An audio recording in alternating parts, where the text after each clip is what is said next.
Moi, mon conseil par rapport à ça, par rapport aux élèves, aux apprenants, la rentrée est proche. Bien vrai, ils sont en vacances. Maintenant, la rentrée, ils doivent savoir en même temps que leur cahier doit être à jour, tous les bics doivent être à jour. Là, maintenant, avec ça, ils vont commencer par réviser.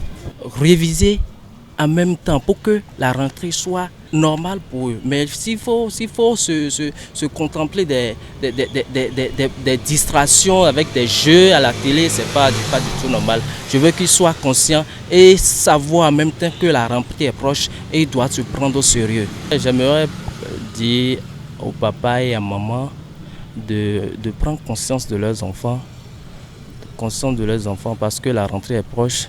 Ils doivent commencer par contrôler les enfants par rapport à leur distraction, parce qu'ils doivent couper un peu, ils doivent commencer par couper la distraction des enfants. Ceci, non, ceci n'est pas bon, comme la rentrée est proche. Ils doivent en même temps commencer par fouiller leurs anciens trucs, leurs anciens cahiers. Commencer par se gêner par rapport à ça, vous voyez, non? Et il doit en même temps, les parents doivent en même temps commencer par parler avec les enfants par rapport à la rentrée, comment la rentrée est proche. Donc il doit en même temps s'occuper de tel, si, vous voyez, non? Comment c'est ça? Le temps est dur, mais on va prier Dieu de nous aider pour que nos enfants commencent la rentrée en paix et la joie. Donc pour les jouets et les ballons qui jouent et les télé qui regardent là, c'est les parents qui vont les supprimer ça. Pour qu'ils fassent choses là à l'école, pour qu'ils surveillent bien à l'école. Ils vont les supprimer les jeux qu'ils jouent là, les jeux qu'ils ont fait dans les vacances là, ils vont les supprimer et les enfants vont être intelligents à l'école. Nous devons suivre nos enfants, c'est important. Nous devons les suivre. Si les enfants commettent des actes qui ne sont pas bons, nous devons les corriger. Les tresses de la tête jusqu'aux fesses, ce n'est pas un acte pour un apprenant. Le fait de sortir, aller à la boîte et de revenir à 1h du matin, à 1h tarde la nuit, ce n'est pas bon pour un apprenant. D'ailleurs, ça ne donne pas de bonne image pour un apprenant. Ça ne le donne pas. Donc, des comportements comme ça, nous devons interdire à nos enfants de poser ces actes-là. Et le constat général qu'on a pu faire, c'est que à certains endroits, nous n'avons pas vu le gaz disponible ou pénurie. De l'autre côté, nous avons constaté à 4 endroits où les vendeurs ont majoré les prix. Le rechargement de la bouteille de 6 kg est vendu à certains endroits à 5 000 francs et à d'autres endroits à 5 500. Au lieu de 4 770 francs, les bouteilles de 12,5 kg pour recharger, certaines ont vendu à 10 500 et d'autres à 10 000. Au lieu de 9 937,7 francs. C'est le prix officiel fixé par le gouvernement. Nous avons attiré l'attention de ceux qui ne pratiquent pas le prix officiel et ceux qui ont été épinglés. On a adressé des convocations auxquelles ces intéressés vont répondre à la direction départementale du commerce pour la suite de la procédure. Profitant de la visite d'État du président Patrice Talon et matérialisant l'excellence de la qualité des relations sino-béninoises, les gouvernements chinois et béninois ont signé au Palais du Peuple à Pékin 13 accords de coopération dans plusieurs domaines tels que l'économie, la santé, le numérique, la douane, la formation et la communication au grand bonheur de la population béninoise. Vous savez, les Chinois, c'est des gens très rompus à la tâche et qui sont très doués dans beaucoup de domaines. Et c'est sûr que si on coopère avec eux, on aura forcément un bien-être en plus. Surtout dans le domaine agricole. Si jamais on leur confie la vallée de Lemay, par exemple, qui est là, qui dort, qu'on ne fructifie jamais là, c'est sûr que sur le plan agricole, ils vont développer beaucoup de choses. Et à part le coton, peut-être on aura encore un autre produit de rente qu'on pourra exporter et avoir des devises au Bénin. La coopération, c'est une bonne chose et ça sera un partenariat gagnant-gagnant pour le Bénin et la Chine, du moment que c'est une grande puissance économique. Et dans mes domaines, ça va apporter beaucoup de choses par rapport dans la technologie, c'est pas, dans beaucoup de choses en tout cas. Et ça sera gagnant-gagnant pour les deux peuples. Je pense que c'est une bonne chose, cette coopération quand même. Donc, dans le long terme, bon, peut-être que nous-mêmes, nous allons finir par avoir nos propres structures, de construction et tout. Donc c'est déjà ça, l'indépendance, ça part de là déjà. Je pense qu'en général, c'est une bonne chose. Lors de sa visite en Chine, le président Talon a également dévoilé une décision audacieuse et significative, la suppression du visa pour les ressortissants chinois qui souhaitent investir ou visiter le Bénin.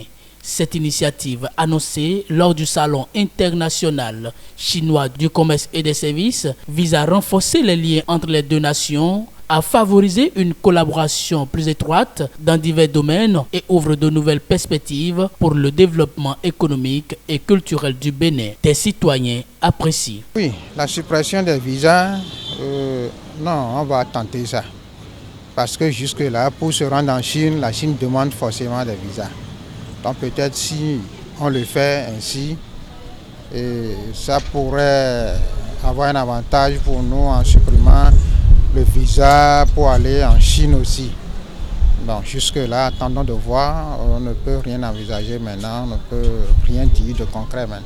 Les Chinois et les Africains ont eu quand même, on a toujours eu une bonne relation. Donc je pense que c'est pas quand même pour dans le futur les empêcher de venir dans le pays et tout. Mais il doit avoir ses raisons, je crois. Il doit avoir ses raisons de le faire. Parce que le Bénin, c'est un pays de paix, c'est un pays qui n'a pas, on n'a pas de problème avec les Chinois. Donc, il n'a pas d'arrière-pensée en le faisant. Peut-être il doit avoir ses raisons, je crois. Ça va permettre à tous les hommes d'affaires chinois de voyager facilement, de circuler facilement sur le territoire national. Et ça va aussi apporter beaucoup d'affaires dans différents domaines. Et ça sera aussi un plus pour le Bénin. S'il faut la suppression pour la population chinoise pour entrer au Bénin, et que demain nous aussi pour aller en Chine, ça devient un problème, je ne crois pas que ce sera l'idéal. Mais si c'est gagnant-gagnant comme moi pour aller en Chine, que je ne sois pas obligé d'avoir un visa pour entrer en Chine, ce sera idéal. Parce que Dieu a créé l'homme, peu importe sa couleur, la terre n'appartient à personne. Nous devions nous sentir aussi libres de partout où nous posons nos pieds. La signature de ces différents accords est la preuve des résultats probants de l'offensive diplomatique engagée par le Bénin depuis quelque temps sous le leadership du président Talon et d'autre part de la restauration de la crédibilité du Bénin aux yeux de ses partenaires stratégiques tels que la Chine.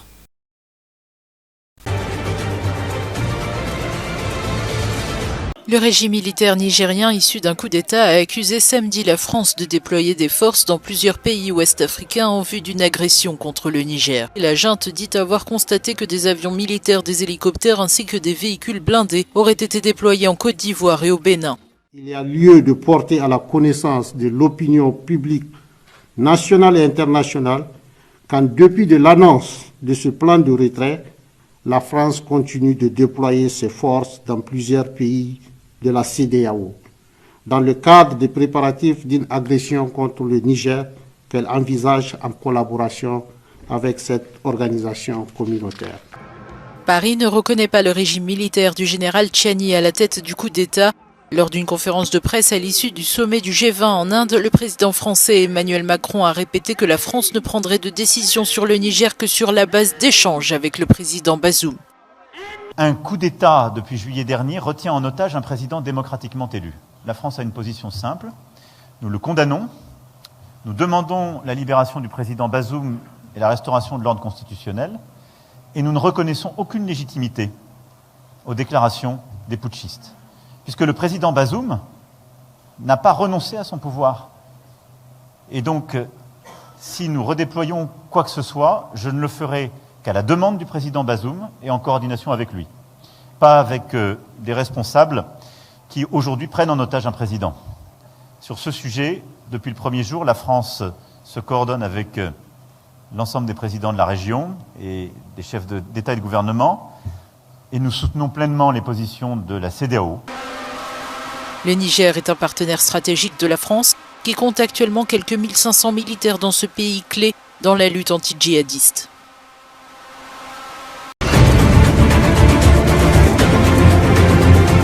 Le Gabon dispose désormais d'un gouvernement de transition dont les membres ont été désignés par Raymond Ndong Sima, Premier ministre de la Transition en poste depuis jeudi 7 septembre sur la décision du général Brice Oligui Nguema. Ce gouvernement sera composé d'anciens opposants et d'ex-ministres du président déchu Ali Bongo, mais aussi de militaires et d'acteurs de la société civile. En revanche, pas de leader de l'ex-opposition à l'élection présidentielle sur la liste des ministres. Le gouvernement de la transition est composé ainsi qu'il suit.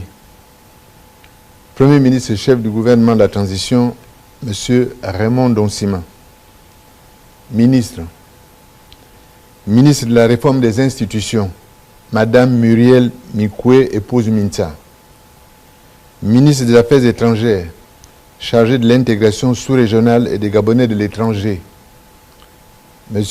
Régis Onangan Ndiaye. L'annonce de la composition de ce gouvernement de 26 membres intervient 2 jours après la désignation de Raymond Ndong Sima, 68 ans, qui avait quitté la principale plateforme d'opposition Alternance 2023, soutenant Albert Ndoosa au présidentiel. Si aucun membre de ce gouvernement temporaire ne pourra se présenter à la prochaine élection présidentielle, le président de transition Brice Oligui Nguema reste en mesure d'y participer.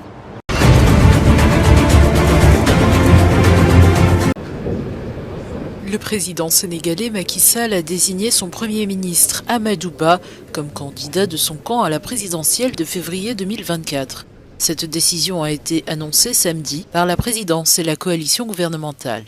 Macky Sall, élu en 2012 et réélu en 2019, avait annoncé en juillet, après avoir entretenu l'incertitude pendant des mois, qu'il ne briguerait pas un 3e mandat.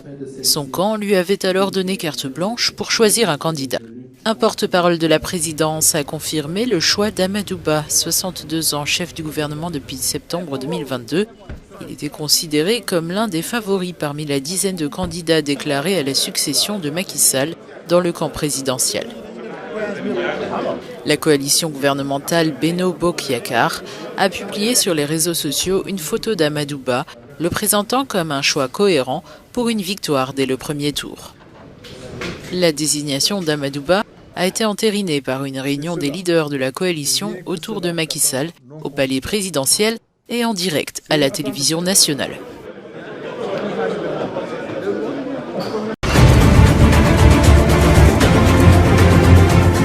Le Premier ministre éthiopien Abiy Ahmed a annoncé dimanche que le 4e et dernier remplissage d'eau du barrage de la Renaissance avait été réalisé avec succès.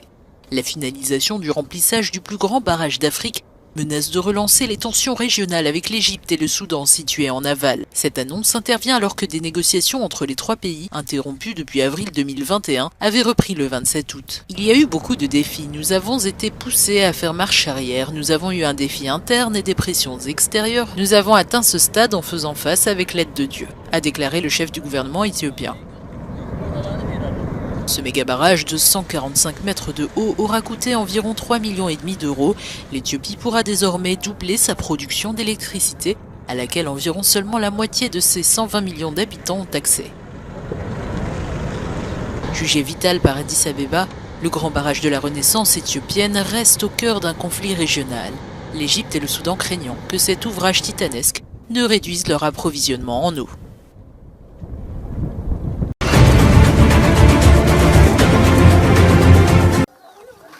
Dimanche au Maroc, des secouristes ont accéléré les recherches pour tenter de retrouver des survivants coincés sous les gravats. Mais dans le village d'Imintalint, dans les environs de Marrakech, plus de 72 heures après le tremblement de terre, l'aide arrivait au compte-gouttes, plongeant les habitants dans le désespoir. Les corps de mon fils et de sa femme sont sous les décombres. Il n'y avait personne pour les récupérer. Nous vous demandons de porter nos voix auprès des autorités. Nous voulons que la route soit dégagée. Ce village n'a pas échappé au puissant séisme de magnitude 7 qui a frappé le Maroc et fait plus de 2000 morts et autant de blessés. En attendant l'arrivée des premiers secours, les habitants s'organisent comme ils peuvent pour enterrer leurs corps. Les gens sont très déprimés ici. Le village d'Imintalint est complètement détruit. Il n'y a plus personne pour les aider. La falaise leur est tombée dessus. Les gens sont encore sous les décombres et personne ne vient enlever les pierres. Et les autorités n'ont pas encore envoyé le matériel pour les retirer des décombres. Elles ne l'ont pas fait depuis 3 jours. On sent l'odeur des cadavres partout. C'est dommage que les autorités n'aident pas ces gens. Dans un autre village, celui d'Amiz, des tentes ont été dressées par les autorités marocaines afin d'accueillir et loger des familles déplacées. Cependant, plusieurs autres n'ont pas encore eu accès à ces toits de fortune et s'attendent à l'aide des ONG. Nous espérons que le gouvernement et la société civile seront en mesure d'apporter de l'aide à ces villages qui sont difficiles d'accès parce qu'ils n'ont rien là-bas. Par la volonté de Dieu, ils recevront de l'aide.